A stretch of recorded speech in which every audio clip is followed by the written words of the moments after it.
ষষ্ঠ পরিচ্ছেদ। দক্ষিণেশ্বর মন্দিরে রাখাল, মাস্টার, মহিমা প্রভৃতি সঙ্গে। শ্রীরামকৃষ্ণের হস্তে আঘাত, সমাধি ও জগন্মাতার সহিত কথা।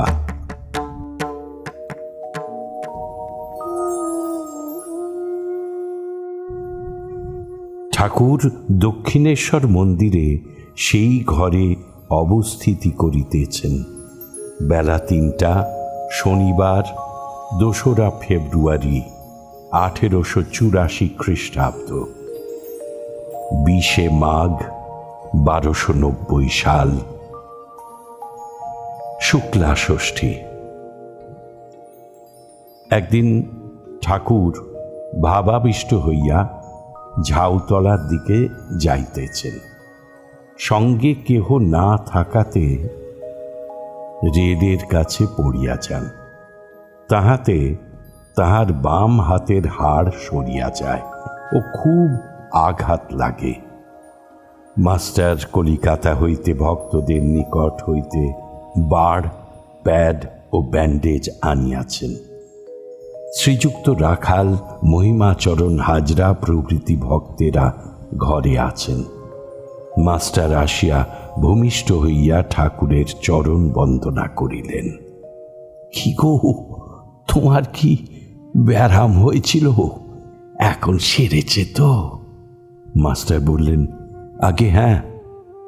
শ্রীরামকৃষ্ণ মহিমাকে এবার বলছেন, হ্যাঁ গা, আমি যন্ত্র, তুমি যন্ত্রী, তবে এরকম হলো কেন গো?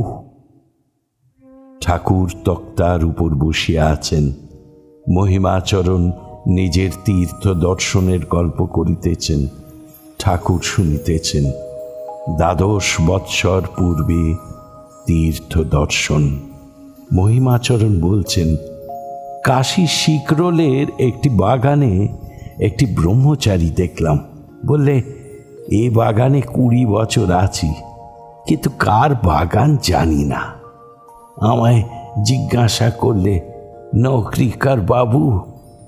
আমি বললাম না। তখন বলে, ক্যা পরিব্রাজক হ্যাঁ? নর্মদা তীরে একটি সাধু দেখলাম, অন্তরে গায়ত্রী জপ করছেন, শরীরে পুলক হচ্ছে, আবার এমন প্রণব আর গায়ত্রী উচ্চারণ করেন যে যারা বসে থাকে তাদের রোমাঞ্চ আর পুলক হয়। ঠাকুর বালক স্বভাব, ক্ষুধা পাইয়াছে। মাস্টারকে বলিতেছেন, কই কি এনেছ? হ্যাঁ। রাখালকে দেখিয়া ঠাকুর সমাধিস্থ হইলেন।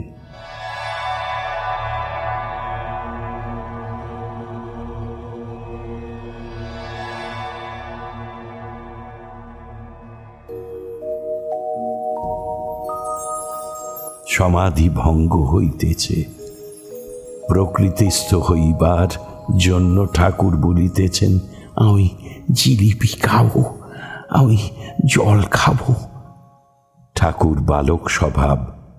জগন্মাতাকে কেঁদে কেঁদে বলছেন, ব্রহ্মময়ী, আমার এমন কেন করলি? আমার হাতে বড় ব্যথা লাগছে। রাখাল, মহিমা, হাজরা প্রভৃতির প্রতি, আমার ভালো হবে। ভক্তেরা ছোট ছেলেটিকে যেমন বুঝায় সেই রূপ বলছেন, ভালো হবে, ভালো হবে বই কি। শ্রীরামকৃষ্ণ এবার রাখালকে বলছেন, যদিও শরীর রক্ষার জন্য তুই আছিস, তোর দোষ নাই, কেননা তুই থাকলেও রেল পর্যন্ত তো যেতিস না। শ্রীরামকৃষ্ণের সন্তান ভাব, ব্রহ্মজ্ঞানকে আমার কোটি নমস্কার। ঠাকুর আবার ভাবাবিষ্ট হইলেন। ভাবাবিষ্ট হইয়া বলিতেছেন, ও ও ও মা, আমি কি বলছি? মা, আমায় ব্রহ্মজ্ঞান দিয়ে বেহুশ করো না মা। মা, আমায় ব্রহ্মজ্ঞান দিও মা। আমি যে ছেলে, ভয় ত্রাসে আমার মা চাই। ব্রহ্মজ্ঞানকে আমার কোটি নমস্কার।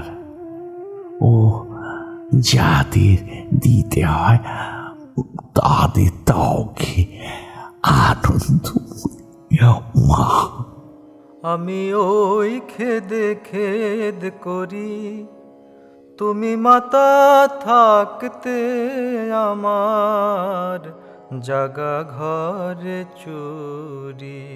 আমি ওই খেদে খেদ করি, মনে করি তোমার নাম করি, কিন্তু সময়ে পাশরি।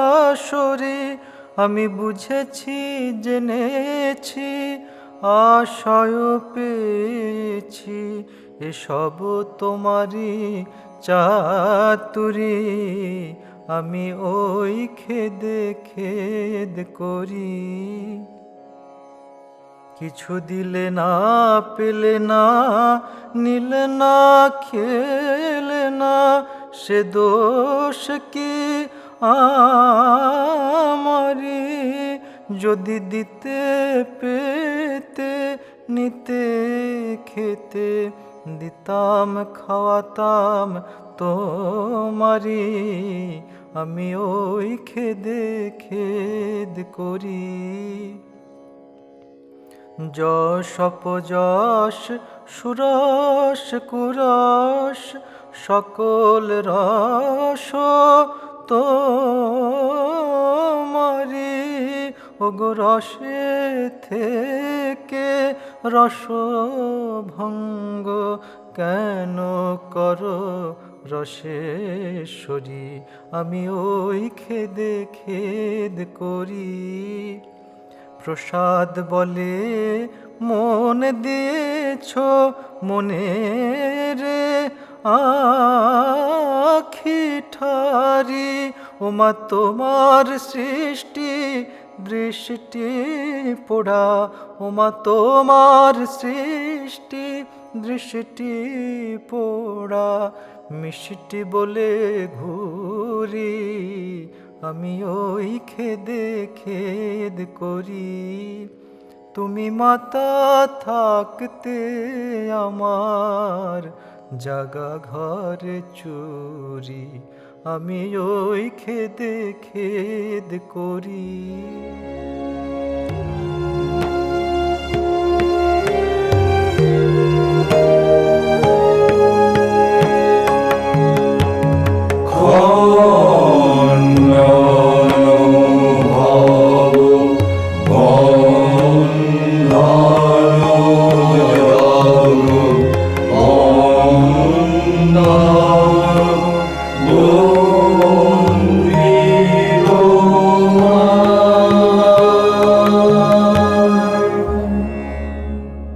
ঠাকুর ও মায়ের চরণে আপনাদের সবার মঙ্গল কামনা করি।